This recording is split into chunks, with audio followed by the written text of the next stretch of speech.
Tag auch, da bin ich wieder, Biggernox Barbecue. Leute, heute präsentieren wir euch den zweiten Teil vom Memphis in May. Also der World Championship im Barbecue, die da in Memphis in Tennessee stattgefunden hat und die ich begleiten durfte und so ein paar Teams über die Schulter gucken durfte. Das war der Oberknaller. Wie gesagt, wer den ersten Teil noch nicht gesehen hat, den verlinke ich euch hier oben. Ne? Und der dritte Teil, der kommt halt in ein paar Tagen, den verlinke ich euch auch dann hier oben. Ja, und heute so am zweiten Tag, da wurde es schon ein bisschen ernster, denn die ganzen Schweine wurden vorbereitet und sind auf die Grills gekommen. Die ganzen Schultern wurden vorbereitet und sind auf die Grills gekommen. Die Rippchenfraktion, die hat noch ein bisschen getestet, weil für die wird es ja tatsächlich erst an dem Samstag richtig ernst. Aber wir konnten wieder einige geile Bilder einfangen. Ich hoffe, euch gefällt es. Wie in gewohnter Art und Weise schon vom ersten Teil haben wir das wieder untervertont. Ne? Also uns macht das Spaß und ich denke den meisten, das sehen wir auch an den Kommentaren vom ersten Video, hat es wirklich sehr, sehr gut gefallen. Deswegen haben wir entschieden, behalten wir das auch so bei. Eventuell gibt es am Ende nochmal eine Zusammenfassung von allen in Originalsprache. Das müssen wir aber erst nochmal schauen. Also Leute, jetzt Part 2 und zieht es euch rein. Hey, und jetzt gibt es hier erstmal Frühstück für Gewinner. Thank you. Schöne Auster. Ja, geil.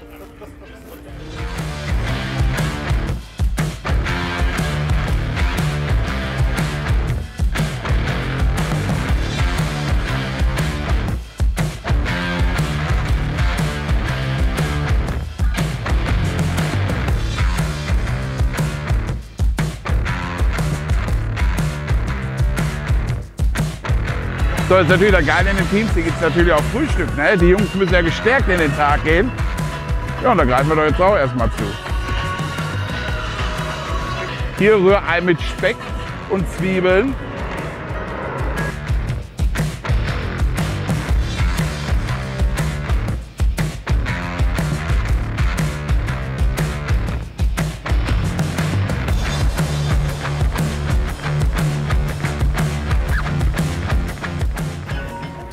Und guten Appetit.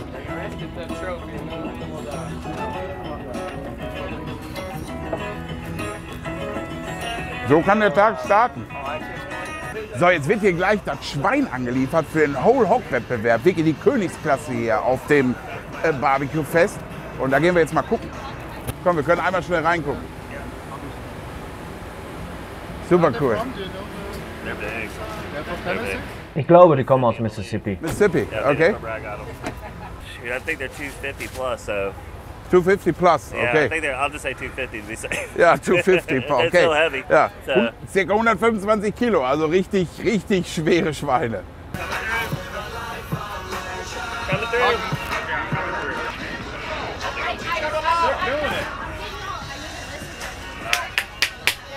Ja, ist schon was anderes wie so ein kleines Spanferkel. Ne? Das hier ist ein großes, ausgewachsenes Schwein. Und ja, das braucht auch jetzt einen ganzen Tag, also bis morgen, bis es tatsächlich fertig ist. Bin gleich gespannt, wie sie es vorbereiten und hier in den geilen Autosmoker, sag ich mal, reinballern. Bin wirklich sehr gespannt.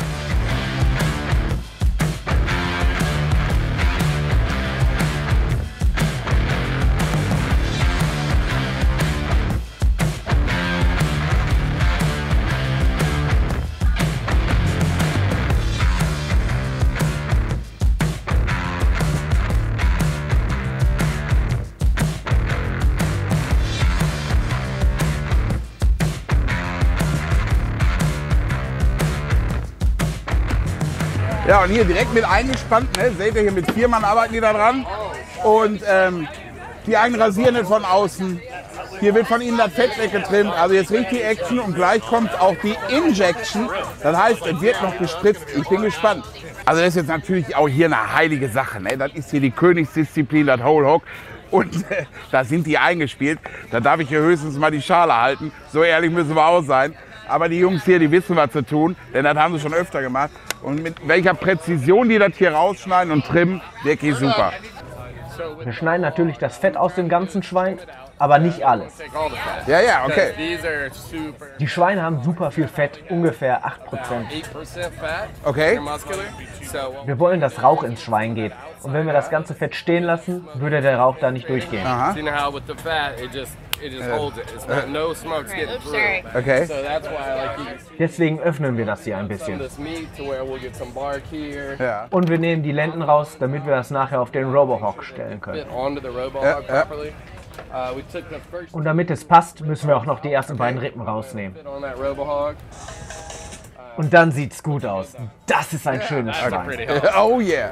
After we get done trimming, Yeah, we're gonna okay. season it. Und danach würzen wir es. Wir haben ein spezielles Rippchen und ein spezielles Schweinerub. Then we're gonna Dann spritzen wir Take es. that, okay. and then Und dann benutzen wir Knoblauch. Ich bin ein riesen Knoblauch-Fan. garlic. Ja, I'm too. Ich auch, ich auch. We're gonna put Wir hauen da wirklich eine Tonne von Knoblauch drauf. Und dann kriegen wir ihn hoffentlich auf den Robohawk umgedreht. mount up. We gotta put all that Dann ballern wir noch die Zwiebeln und die Kräuter in die Wasserschale.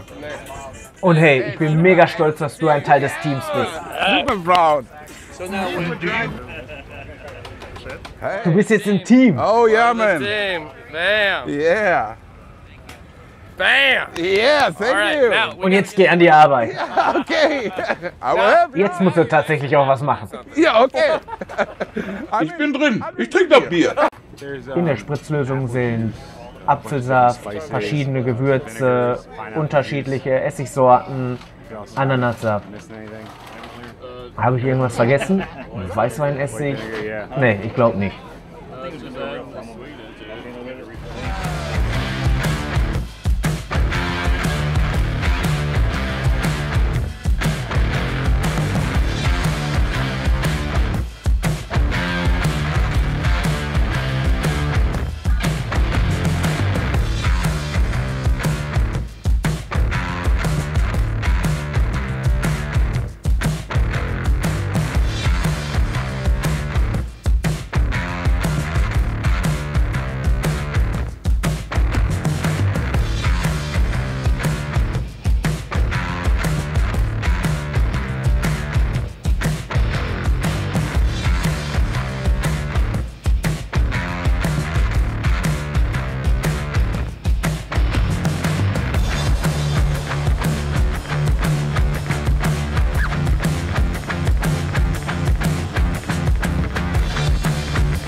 Ja, I didn't expect that you... Ich hätte nicht erwartet, dass ihr da so viel Gewürz reinballert.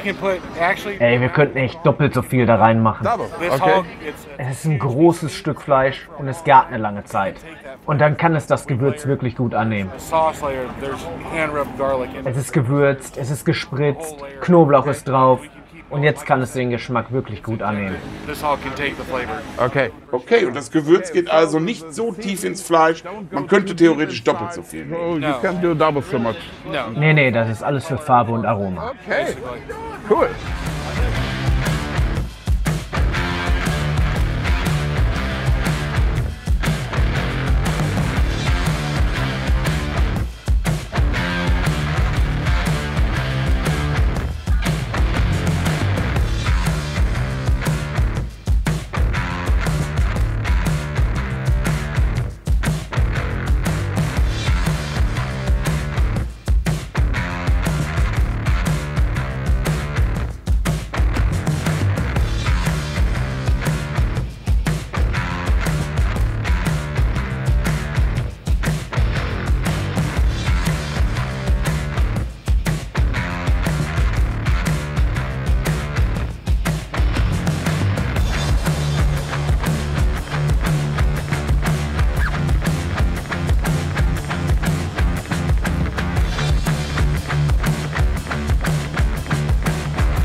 Ja, 2 Seiten, 2 Schweine, ne? Da hinten kommt eins drauf und hier kommt eins drauf. Sicher ist sicher. So, jetzt sind wir bei Carrie Bringle und die haben gerade das Schwein in den Smoker geworfen. Jetzt frage ich ihn einfach mal, was bisher denn so alles gelaufen ist. Carrie, du hast das Schwein jetzt in den Smoker gelegt. Was ist bisher passiert? Wir haben das Schwein bekommen, wir haben es aus der Kühlung genommen und ein bisschen getrimmt. Danach haben wir es gespritzt und mit Salz eingerieben. Beim Trimmen haben wir darauf geachtet, ein paar Stellen hervorzuheben, damit der Rauch besser dran geht. So bekommen wir da eine Kruste und können da das Fleisch entnehmen. Denn die Juroren wollen einen einzigartigen Geschmack erleben. Wir haben auch eine einfache Spritzlösung.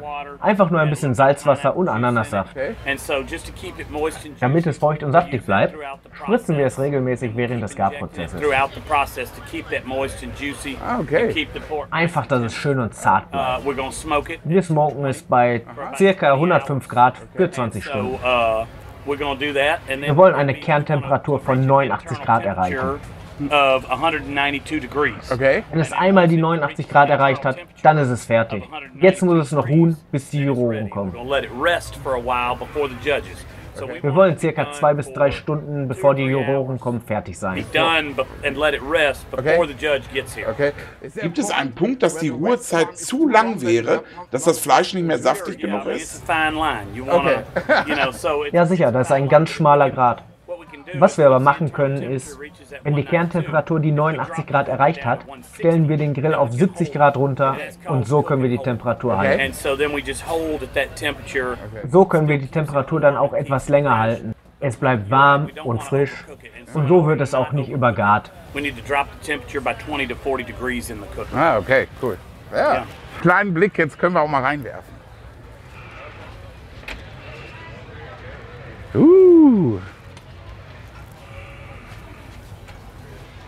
So Leute, und da ist jetzt 20 Stunden Ruhe im Schacht. Ja. Wie du sehen kannst, haben wir hier an jeder Seite ein Stück Holz drunter gelegt. Das machen wir, damit der ganze Saft im Schwein bleibt. Ja. Und was jetzt passiert, ist, dass das Mittelfleisch und der Bauch im eigenen Fett gart. Das nennt man Konfieren. Okay. Ja, okay, ja. Jetzt müssen wir aber auch wieder schnell zumachen, weil es gilt, wenn du schaust, gart es nicht. Also, und ich habe gesehen, dass sie das Fett dann auch wieder mitten ins Schwein gestopft haben. Genau, da wo wir die Wirbelsäule gespalten haben, haben wir das getrimmte Fett wieder reingestopft und auch das hält es dann feucht und saftig. That will be delicious, I know it. When it gets a little further along, after it gets some smoke on there, we'll take some bacon and we'll lay it over that spine so it keeps the loins juicy and moist and gives them a little added flavor. Ja Leute, hier kommt sogar hinterher auch nochmal ins Schwein ein bisschen Bacon drauf, damit das einfach noch ein bisschen juicy bleibt. Und es wird halt auch zwischendurch immer mal mit Ananassaft noch gespritzt, damit man halt so dieses schöne, saftige Fleisch erhält. Okay, Carrie, und ist jedes Schwein eigentlich unterschiedlich? Ja, jedes Schwein ist unterschiedlich. Das Schwein heute ist 136 Pfund schwer, aber manchmal grillen wir auch 250 Pfund Schweine. Die haben mehr Fett, sind größer und haben viel mehr Muskelmasse. Und da muss man sich dann auch überlegen, wie man es grillt. Hier haben wir heute eine wirklich schöne Schweinerasse. Unterschiedliche Rassen haben auch unterschiedlich viel Fett. Zum Beispiel ein ungarisches Mangalista hat so eine dicke Fettschicht. Deswegen will man für ein Barbecue nicht wirklich einen Mangalista haben.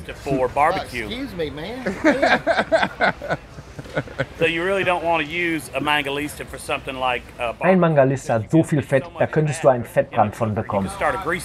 Okay, ja. Deswegen müsste man da viel Fett raustrimmen. Du willst zwar ein Schwein, was Fett hat, aber nicht zu viel Fett. Ja, okay, understand, yeah. Okay, wir waren ja auch schon bei anderen Teams und die haben es zum Beispiel komplett anders zubereitet. Die haben es auf der anderen Seite gehabt, anders gewürzt. Und jetzt fragen wir ihn einfach mal, was machst du anders als die anderen? Jeder macht es halt anders. Wir zum Beispiel garen es auf den Rücken. Das ist unsere Art und Weise. Wir glauben, dass wir so den besten Geschmack bekommen. Und wie gesagt, so konfieren wir das Schwein und kriegen den ganzen Rauch drauf. Viele präsentieren ihr Schwein hier aber auch im Laufstil. Die stehen dann auf so eine Art Käfig und es sieht aus, als würden sie rennen. So ist es aber auch schwieriger, Geschmack an das Fleisch zu bekommen. Denn da kann dann unten halt auch alles rausfallen. Aber wir machen es auf den Rücken, weil wir glauben, dass wir so das beste Ergebnis bekommen. Jeder macht es unterschiedlich, aber so läuft es bei uns. Und das ist halt der Punkt. Du willst halt am Ende was Geschmackvolles haben. Okay. Sag mal, wie sind deine Chancen hier auf den Sieg? Wir lieben es zu gewinnen. Das ist jetzt hier mein 30. Jahr bei dem Wettbewerb und ich habe öfter verloren als gewonnen. Aber wir haben schon einige schöne Trophäen mit nach Hause gebracht und wir würden auch gern heute Grand Champion werden. I think so too. I've seen the pork and I think so too. Ja, ich habe deine Trophäen da drüben gesehen und da müsste eigentlich jetzt noch eine dazukommen. Oh yeah, we'd like to get another one next to it. Hey Kerry, vielen Dank und ich wünsche dir viel Glück. Y'all have a great day. Danke, dir noch einen schönen Tag und genieß Memphis in May. Ja, cool. So, immer was für die Teammitglieder und ja, da ballern wir mal rein.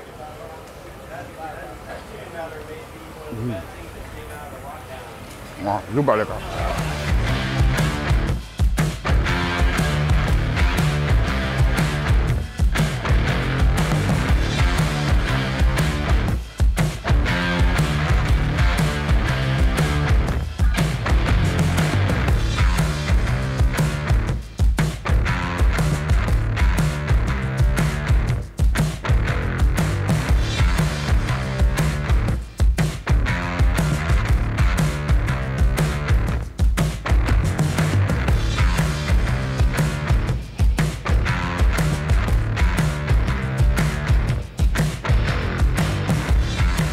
Cool.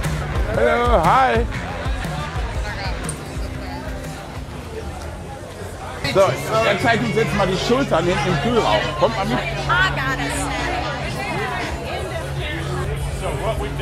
Also was wir bisher gemacht haben, wir haben die Schultern ausgebreitet und da hinten auf den Tisch gelegt. Okay. And what we did was we made sure they were trimmed up.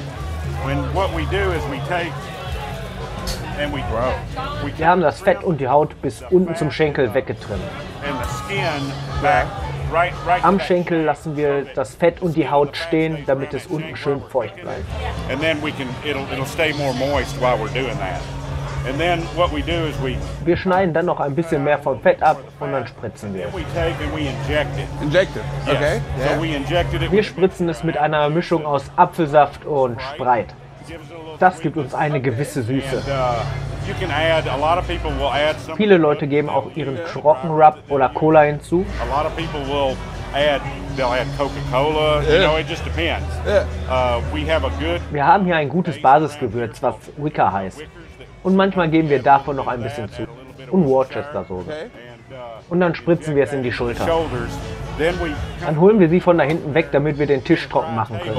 Okay. Lassen sie hier ein bisschen abgedeckt stehen und gehen dann wieder zurück an den Tisch, damit wir sie rubben können. rub them down with the dry rub. Ah, okay. And so basically, we will probably be doing that. Und das passiert jetzt so in der nächsten Stunde, dass wir sie rüberbringen und den Trockenrub drauf machen. We will move them back over and get the dry Und dann geht's da oben in den Grill. get them in that back cooker Okay. that's up there on the rig. Ja. Okay, cool. Hey, gute Idee. Ich habe noch nie gehört, dass einer Sprite spritzt, aber das werde ich in Deutschland direkt mal ausprobieren. I must everything try in Germany to make it too. We get these shoulders Wir loaded bekommen unsere Schultern aus einem Fleischmarkt hier in from Memphis. Meat Market here Yeah. in Memphis. Okay. And Pete helps us with them. He provides our Von shoulders. dort werden uns die Schultern auch jedes Jahr geliefert. Working with him for Wir arbeiten schon seit ca. 20 Jahren mit Raymond's Meat Market zusammen. Ah, cool. Yep. Ihr habt ja gehört, ne? Also seit 20 Jahren holen die das Fleisch hier lokal in Memphis. Eigentlich gar nicht so viel Hexenwert dran. Die injizieren mit ein bisschen Apfelsaft, Sprite, also mal was ganz alles, ein bisschen Gewürze. Und dann wird es gleich noch trocken gerubbt und dann geht es in den Ofen für 12 Stunden und dann ist es fertig, das Fleisch. Kein Hexenwerk, aber es wird richtig lecker schmecken. Okay. Let's start with this side. Power Ja. is once we start getting Wenn wir es hier einmal fertig gerubbt haben, dann legen wir unten am Schenkel ein feuchtes Handtuch um die Haut, get damit wir einen schönen Kontrast zwischen der Haut und den Rest vom Fleisch Okay. bekommen. Also die machen jetzt unten gleich ein Handtuch drum. Oh, guck mal. Thank you. Man wird ja auch noch mit dem eigenen Getränk verköstigt. Da kann man natürlich nicht Nein sagen. Prost, Leute.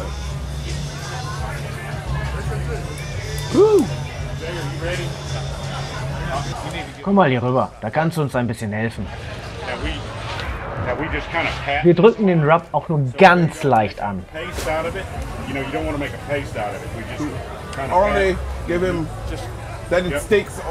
Also nur, dass es so leicht am Fleisch haftet. Keine Massage oder so. Ist ja keine Frau. No woman. Right in here? Ja. Ah, you're the best.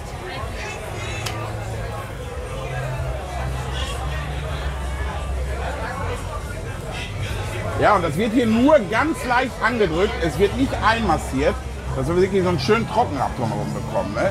Also herrlich.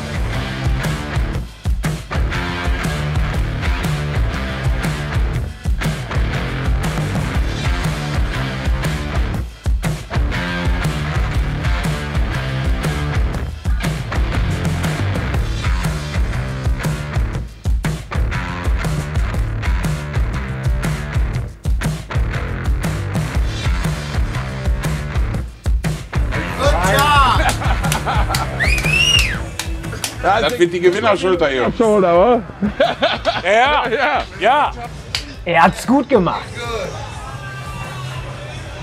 Du kannst nächstes Jahr wiederkommen und mit uns zusammen grillen. Okay.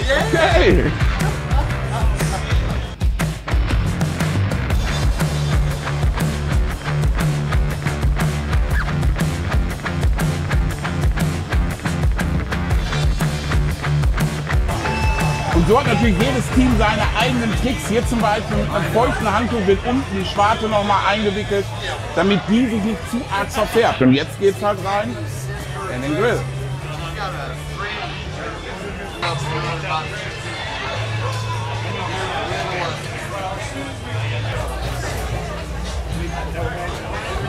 You made us a winner.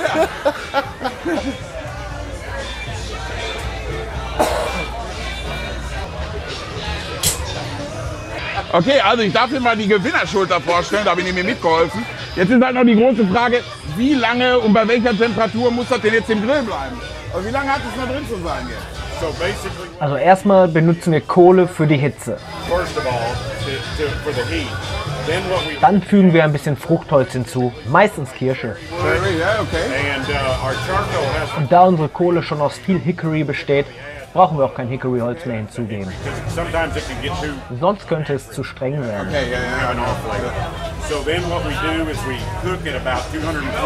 Und dann grillen wir es bei 107 Grad für ca. 14 bis 16 Stunden. Okay, ja, 14 bis 16 Hours. Und dann gebt ihr morgen eine Box für die Blindverkostung zur Jury. Aber es kommen auch Juroren hier an den Stand, oder? Das ist richtig. Wir bereiten morgen früh hier eine Box vor und bringen sie weg. Und dann kommen 3 Juroren hier hin. Okay. Wir benutzen in der Regel 2 Schultern für die Blindverkostung. Da können wir dann die besten Fleischstücke in die Box bringen. Und dann bekommt jeder Juror hier am Stand auch seine eigene Schulter. Okay. Wenn der Juror sich dann hier bei uns am Stand hinsetzt, bringen wir ihm eine Schulter und nehmen sie vor seinen Augen auseinander. Und er kann sich dann aussuchen, welche Stücke er probieren möchte. Wir bieten ihm zusätzlich ein bisschen Rub und Barbecue-Soße an. Das hört sich sehr gut an und ich denke, das wird die Gewinnerschulter. Unser Rub ist eine Mischung aus vielen verschiedenen Rubs.